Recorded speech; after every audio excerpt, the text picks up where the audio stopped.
Hey Reddit. I've been lurking here for a while, mostly giving advice or reading other people's stories thinking, damn, glad that's not me. Welp, guess what? It is me now. I've been married to my wife, Jenna, for 7 years. We were high school sweethearts, had that whole love conquers all vibe going on.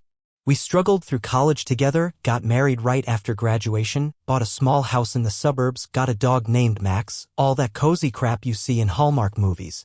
I thought we were solid. Sure, we had arguments, but nothing major. Nothing that couldn't be fixed over takeout and a late-night chat on the porch. But the last 6 months? I don't know. Something shifted. Jenna started acting different. Distant, cold, snappy over tiny things. The way she looked at me changed too. Like I wasn't her person anymore, more like a roommate she tolerated. I chalked it up to stress. She just started a new job at a marketing firm downtown, more hours, new coworkers, higher pressure. She said she was exhausted all the time. So I'm backed off. Tried to be supportive. Took over more chores, made dinner more often, even surprised her with spa vouchers one weekend. I thought I was helping.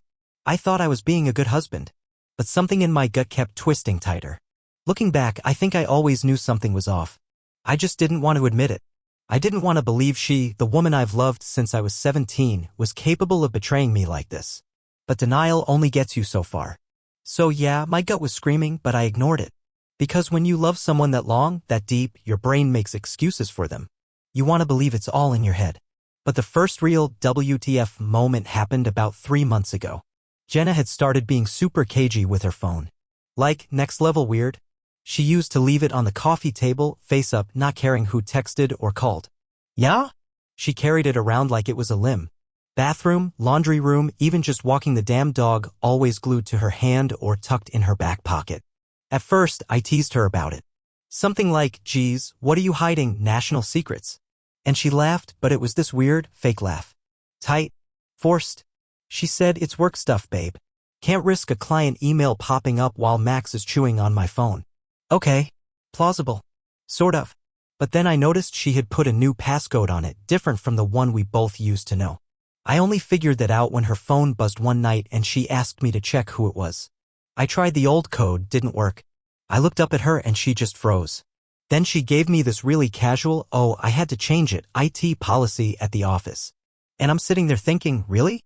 IT policy for locking your texts? Still, I let it go. Told myself it was nothing. Told myself she'd never cheat. I mean, this was Jenna. The girl who cried watching wedding videos on YouTube. The one who made me swear we'd renew our vows every 10 years. But after that night, the signs started piling up. Late nights at work. Business trips that didn't show up on our shared calendar. Her perfume lingering longer than usual, like she was freshly sprayed after work. That one time she came home, clearly buzzed, saying she went for drinks with the girls but couldn't tell me which girls. Each time, she had a reason. A lie. Smooth. Confident. I wanted to believe her. God, I needed to believe her. But that gut feeling kept growing teeth. And soon it would bite hard. Alright, so fast forward to about a month ago. It was a random Thursday night. I got home from work early for once and decided to surprise Jenna with dinner. Nothing fancy, just takeout from her favorite Thai place and a 6-pack of that weird grapefruit beer she pretends to hate but always steals from me. She wasn't home. No big deal, I figured she was working late again. I texted her, hey, got dinner. Come home hungry. No response. An hour goes by. I start eating alone. Max keeps pacing the living room like he's waiting for her too. Another hour. Now it's past 9 p.m. and she still hasn't answered. I try calling. Straight to voicemail. At this point, I'm getting nervous. Not even angry, just worried. So I open up Find My iPhone, something we set up years ago just in case we lost our phones or whatever. And yeah, I know people are gonna say this is invasive, but I wasn't trying to snoop. I genuinely thought maybe she'd gotten in a car accident or something. She wasn't at work. Her phone pinged from this hotel about 20 minutes across town. My heart stopped. Literally felt like someone unplugged me. I stared at the screen for maybe 5 minutes, trying to convince myself it wasn't what it looked like. Maybe it was a conference. Maybe she was meeting a client. Maybe she was helping a friend. Maybe I'm just crazy. I waited another 10 minutes, then I drove there. I parked a block away and just sat in the car like a damn ghost. I wasn't even sure what I was planning. I wasn't gonna storm in or cause a scene. I just needed to see. Needed proof that the screaming voice in my head was telling the truth. And there it was. About 20 minutes later, she walked out of the lobby, laughing, arm in arm with some guy. Tall, fit, probably early 40s, wearing a blazer like he just walked off a cologne ad. They kissed. Right there on the sidewalk. Like I didn't exist. I didn't even cry. I just sat there with my hands clenched so tight on the steering wheel my knuckles went white. Max was in the back seat whining he didn't understand either. That moment broke something in me. I didn't follow them. I didn't do anything stupid. I just drove home. Cold. Empty. Numb. I wish that was the end of it.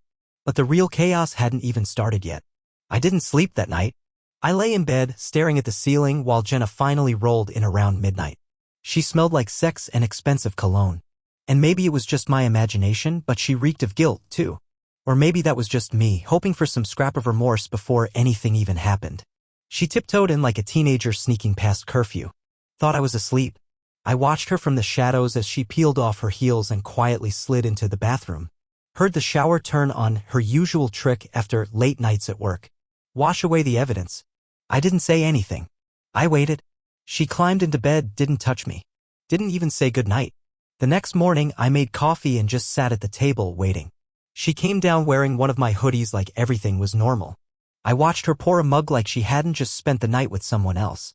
And that's when I said it. "Who's the guy from the hotel?" She froze. Completely. Like someone hit pause on her brain. It was glorious for a second watching that look of pure panic crawl across her face. Then she snapped into defense mode like clockwork. "What the hell are you talking about?" she asked, laughing nervously. I didn't flinch. "I saw you. Last night. At the Franklin Hotel. With him." There it was again, pause. Then lies. So many lies. "That wasn't me." "Then, you're spying on me now?" "Then, you must have seen someone else." "And finally, why are you invading my privacy? Are you seriously stalking me now?" Classic deflection tactics. Suddenly, I was the bad guy for catching her. I laid it all out, how I tracked her phone, how I saw her walk out of the lobby, how I saw them kiss. Her face morphed into something I'd never seen before. Not regret. Not shame. Just annoyance. Like I'd interrupted her day. Then came the sarcasm. "Oh wow, so this is who you are now? Creepy, insecure husband checking up on his wife because he's too boring to keep her interested." I swear, I almost laughed. It was so far from the woman I thought I married it felt like a damn Twilight Zone episode. She denied everything, even when it was crystal clear. She said he was a client. That the kiss was just a joke. That she was networking. She even accused me of emotional abuse for invading her privacy. That was the moment I realized I wasn't gonna get the truth. Not from her. Not ever. She'd lie until the grave if it kept her in control. But the cracks were showing. And I was finally wide awake. So yeah, after the confrontation, things didn't calm down. They escalated. Fast. She stormed out after our little chat, claiming she needed space to breathe and that I was acting insane. Didn't come home that night. Didn't text. Nothing. Radio silence. That gave me time and motivation. Now, I've never been the snooping type.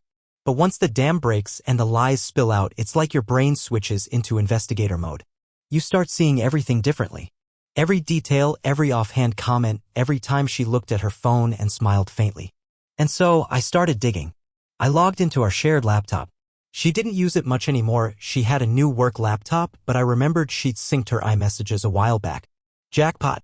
I found a thread with a contact saved under the name Monica Clinking Glasses. Which would have been cute if Monica didn't keep calling her baby and asking things like, "Did your husband suspect anything last night?" Upside down face. Turns out Monica was actually Mark. Real original. The texts went back months. Late night meetups. Hotel room numbers. Inside jokes. Plans to take trips. With him. She was even trash-talking me. One message just punched me in the gut. "He's so clueless it's almost sad. I fake a headache and he backs off like a scared puppy." You ever read something and feel your heart physically shrink? I kept scrolling. I couldn't stop. It was like watching my own murder in slow motion. Then I found pictures. Selfies. The two of them in hotel beds, beach bars, his car. One where she's wearing that red lace thing I thought she'd gotten for me. She wore it for him. I had to close the laptop. I couldn't breathe. My hands were shaking. Max nudged me like he knew something was wrong, and I just sat there on the floor, completely hollowed out. This wasn't just cheating. It was a second life. A whole damn fantasy she'd built while I was folding laundry and planning anniversary dinners. I realized then that this wasn't just about betrayal. It was about contempt. She didn't just cheat, she mocked me while doing it. Lied with a straight face. Slept next to me knowing full well she was playing me for a fool. And for what? Thrill? Ego? Because some guy in a blazer gave her attention? Whatever it was, it killed the woman I thought I knew. She wasn't just gone, she never existed. The next day, she came home like nothing had happened. Waltzed into the house wearing yoga pants and a smoothie like she was on a damn wellness retreat. I was at the kitchen table, same place I'd been sitting when I found the texts. Same chair. Only now, I wasn't just confused, I was done. She gave me this fake little smile. Hey, you okay? You looked really tense yesterday. I didn't answer. I just slid the laptop across the table and opened the screen. She didn't even flinch. Didn't say, it's not what it looks like. Didn't ask, why were you looking through my stuff? Didn't cry, didn't yell, didn't anything. She stared at it for a full 3 seconds, then said, okay. So what now? You want a divorce? That was it? That was the breaking point for me. Not the cheating. Not the lying. Not even the gaslighting. But the way she said it, cold, emotionless, like we were talking about canceling a gym membership. No apology. No remorse. Just, so what now? I looked at her. Really looked at her. The face I had kissed goodnight for 7 years suddenly looked unfamiliar. Like she was a stranger wearing my wife's skin. And in that moment I realized something brutal. I didn't love her anymore. I wanted to. God, I wanted to cling to that old feeling like a life raft. But it was gone. Eaten alive by the rot she left behind. I told her to pack a bag and leave. Just like that. She scoffed. Seriously? You're kicking me out? Yeah, I said. I am. She rolled her eyes and muttered something under her breath. Probably called me pathetic. I didn't care. She grabbed a duffel and a few clothes, still trying to play it cool. Like she was in control. Like she hadn't just nuked our entire life. She didn't ask to stay. Didn't fight for the marriage. Didn't even say goodbye to Max. Just left. And that's when I broke. Not loud, not angry, just sat on the floor, shoulders shaking, dog in my lap, sobbing in silence while the house finally felt empty. Not quiet empty. She was gone. And the weirdest part? So was the pain. All that was left was the wreckage. So she was gone. Just like that. No begging, no apologies, no grand speeches. She left like someone clocking out after a long shift, annoyed, tired, and ready to go home. The house was dead quiet.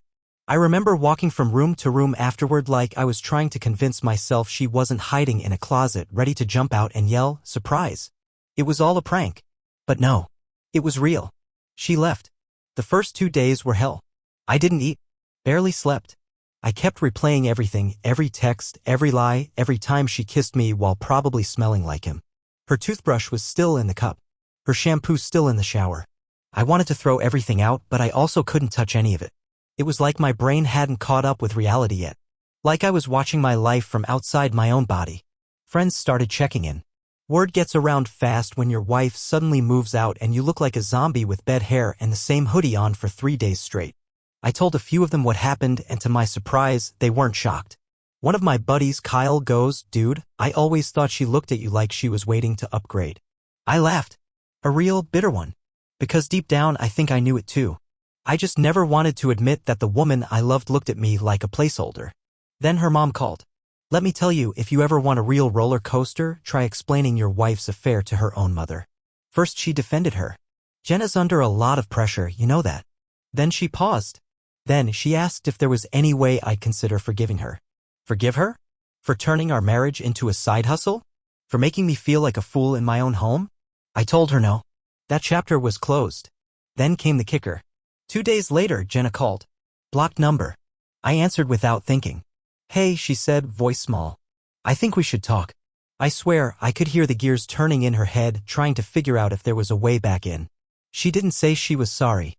Didn't ask how I was doing. Just went straight into logistics, bank accounts, bills, the dog. It was all transactional now. No, I miss you. No, I messed up. I told her to email me anything she wanted to discuss and hung up. That was the first time I felt something close to peace. Not because it was over, but because I didn't have to pretend anymore. I didn't have to convince myself she loved me. Or that we were okay. The mask had dropped. And I was finally staring at the truth. Ugly as hell, but honest. So after that phone call, I told her not to contact me unless it was through email. That boundary? Best thing I ever did. Because the second the emotional fog started to clear, I saw everything for what it was. And man, she lied about everything. I started going over the last year like it was a cold case. I couldn't stop myself. It was like something in me needed to map out the whole betrayal just to get closure. I looked at old receipts, credit card statements, even our shared calendar. Suddenly all those team-building weekends, late client dinners, and emergency meetings fell into place. Turns out one of those business trips she took to Chicago? Yeah, Mark was there too. She booked 2 rooms but used my credit card for hers. His was paid in cash. Nice try, genius. Another time, I remembered her calling me from a conference. She even sent a picture of the event from inside the hotel. But the background had a reflection in the mirror behind her, him, shirtless, sitting on the bed. How the hell did I miss that? I'll tell you how, because I trusted her. Blindly. And here's the real kicker, her friends knew. Not all of them, but at least 2. I messaged one of her old college friends, someone we used to double date with, just trying to make sense of it all. She hesitated at first, then said, I didn't want to be the one to tell you, but yeah, we all kinda suspected. She wasn't exactly subtle. Apparently, Jenna had been complaining about me behind my back for months, saying I was boring, predictable, emotionally distant, that she felt trapped. Meanwhile, I was planning a surprise weekend getaway for our anniversary. It was like I'd been living in a marriage she wasn't even part of. Every memory was tainted now. That Christmas where she cried opening the necklace I bought her? Faked. That birthday where she had to work late? She was with him. That night she came home drunk and crawled into bed telling me she loved me over and over again? She probably felt guilty. The web of lies wasn't just tangled, it was calculated. And worst of all, I started realizing how much of myself I changed to keep her happy. The hobbies I let go of. The friends I stopped seeing. The way I constantly played peacekeeper because she was always just stressed. No, she wasn't stressed. She was checked out. And I was too stupid or too in love to see it. But now the fog was gone. And the truth? It was harsh. But it was mine. After the dust settled and all the lies were laid bare, something unexpected happened. I started feeling free. Not healed. Not happy. But for the first time in what felt like years, I wasn't walking on eggshells. I didn't have to decode passive-aggressive comments. I didn't have to guess which version of Jenna I was going to get that day, cold and distant or fake and sweet. The silence in the house, which used to feel suffocating, started to feel peaceful. Like I could finally hear myself think. I went back to the gym. Started reconnecting with old friends I hadn't seen since Jenna started preferring to stay in on weekends. I dug out my guitar from the back of the closet and just played. Badly sure, but it felt good. Then came the email. Subject line. I've been thinking. It was a classic Jenna move of vague, dramatic baiting. The body of the email was even worse. She said she missed me. That she was confused. That her feelings for Mark were real in the moment but not anymore. That maybe we gave up too fast. She wrote, and I quote, maybe this was our rock bottom. Maybe we can build something better now. Are you freaking kidding me? Now she wanted to rebuild? After burning the entire structure down, salting the earth, and laughing while I stood in the ashes? I didn't respond. I didn't need to. Because the truth was, I didn't want her back. Not even a little. I finally saw her clearly, not the woman I married, but the one she'd become. Or maybe, if I'm being brutally honest, the one she always was. And that was the turning point.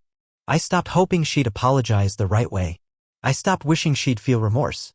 I stopped trying to understand a logic that never cared about me in the first place. I accepted it. I had been loyal to someone who saw me as an accessory to her ego. A safety net until something shinier came along. But I'm not her fallback plan. And I sure as hell am not her plan B. So here's the part of the story where I stop being the heartbroken husband and start being something else, something better. I didn't reply to her email. I didn't give her closure. Why should I? She made her choices. Now she gets to live with them. Alone. Instead, I lawyered up. I found a divorce attorney through a recommendation from my buddy Kyle, same guy who said Jenna always looked like she was waiting for an upgrade. The lawyer was sharp, no BS, and honestly, the first person who made me feel like I had a bit of power again. We filed for divorce within a week. Irreconcilable differences. No contest. I told my lawyer to keep it clean, quick, and emotionless like she had done to me. The house was in my name, thankfully. A decision Jenna once rolled her eyes at when I insisted on it, saying, "What, you don't trust me?" Irony, huh? She tried to push back at first, emailed me asking if we could wait a few months to make things more comfortable. Said she was in between places and wanted time to figure things out. Read. She was probably trying to stall until Mark ditched her and she could slither back. I told her flat out, no. She replied with a 2-paragraph guilt trip. I didn't even finish reading it. Instead, I started focusing on me. And I mean that in the real, gritty, non-Instagram influencer way. Therapy. Long walks with Max journaling. Cutting people out who only called when things were convenient. I cooked for myself again. I blasted music I actually liked instead of that ambient crap she always insisted on. I opened the blinds. I breathed. And slowly, bit by bit, I started to feel like a person again. Not a half-man living in the shadow of someone else's expectations. One night, maybe 2 weeks after serving the papers, I sat out on the porch with Max snoring next to me, just sipping a beer and listening to the crickets. And for the first time in a long, long time, I felt peace. No anxiety. No waiting for the next lie. No scanning texts for hidden meanings. Just stillness. Real, quiet, beautiful stillness. And that's when I realized I wasn't just surviving this. I was reclaiming my life. Right when I thought it was over, papers filed, silence established, peace finally settling in, boom. She came back. Not literally storming into the house she knew better, but metaphorically. She kicked the door down like a drama queen in a soap opera. It started with a text. From a new number. I know you probably hate me, but I miss you. Can we talk? I didn't respond. So the next day I get an email. 3 pages long. She poured it all out. Said she made a huge mistake, that things with Mark weren't what she thought, that I was the only real thing in her life. She said she was in a dark place and lost herself and that she was ready to do the work now. She also threw in some absolute garbage like, you don't just throw away 7 years because of one mistake. One mistake? No, sweetheart. One mistake is kissing someone when you're drunk. You ran a full-fledged affair for months. That's a campaign, not a mistake. She begged to meet for coffee. Just to talk. Closure, she called it. I knew better. She wasn't looking for closure, she was testing the waters. Seeing if there was still space for her to sneak back in. Then came the big one. I miss Max. I miss her home. I miss us. That part hit. I won't lie. Because for all her flaws, the connection we had once was real. Or at least it felt real. And I believed it. I built my whole life around it. So hearing her try to play on that nostalgia, yeah, it cracked the door open in my head for half a second. But then I remembered the texts. The hotel. The way she looked at me when I confronted her, not with guilt, but annoyance. Like I had wronged her.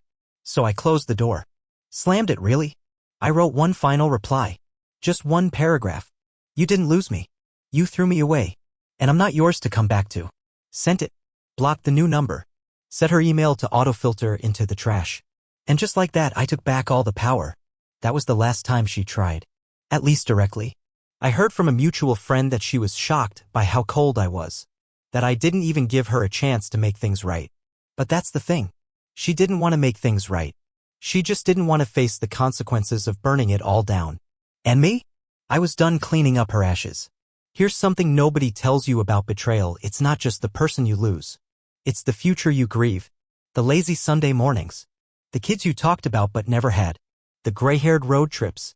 The dumb inside jokes you thought you'd still be laughing at when you were 70. You're not just mourning a relationship. You're burying the version of yourself that believed in forever. After I shut her out for good, I thought I'd feel relief. And I did at first. But it didn't last. What followed was this weird, quiet grief I wasn't ready for. Not dramatic. Not tear-soaked pillows or dramatic movie scenes. Just emptiness. I caught myself still expecting her sometimes. Like when something funny happened and I instinctively looked at my phone to text her. Or when I'd go to the grocery store and reach for almond milk because she was lactose intolerant, not me. Little habits. Ghost movements. Traces of a life that no longer existed. That's when I realized the hardest part wasn't letting her go, it was letting go of the version of us I had carried around like a damn family heirloom. Because the woman I loved? The Jenna who held my hand in the ER when I broke my ankle, who danced barefoot with me in our kitchen after too much wine, that woman didn't cheat. The woman who cheated wasn't her. Not really. And that's what twisted the knife the most. I had to accept that the version of her I loved may have never been fully real. Just a character she played in the first few seasons before switching scripts. So yeah, I grieved. Quietly. Alone. Not just for her, but for me. For the man who gave everything to someone who never deserved it.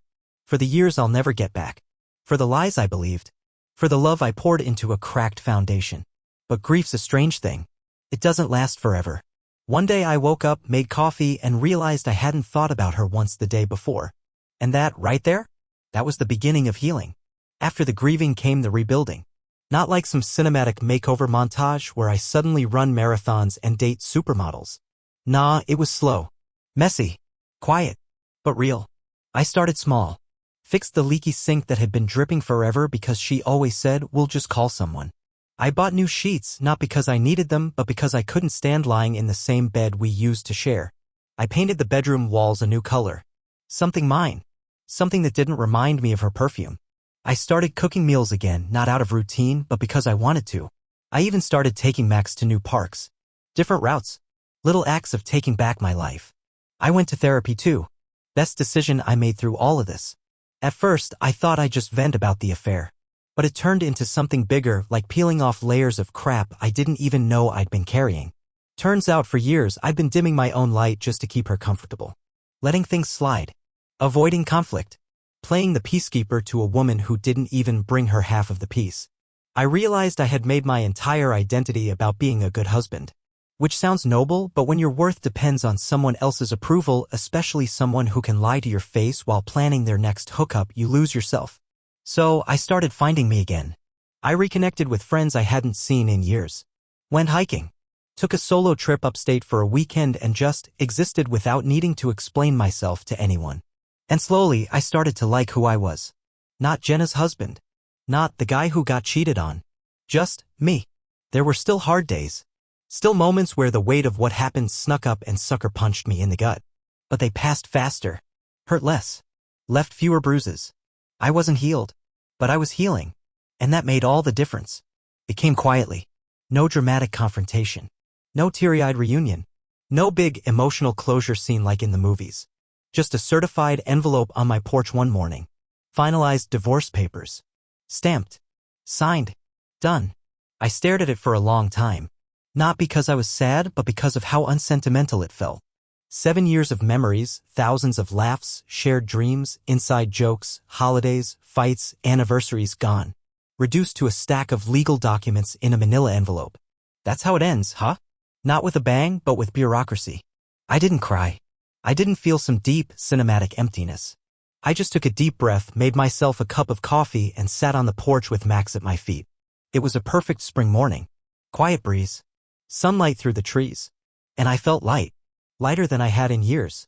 I didn't respond to her final message either. She sent one last email, something short, sterile. Hope we both find what we're looking for. Take care. No apology. No ownership. Just vague sentiment. Very on brand for her. I archived it. Didn't even read it twice. Because by then I didn't need anything from her. Not answers. Not closure. Not even an apology.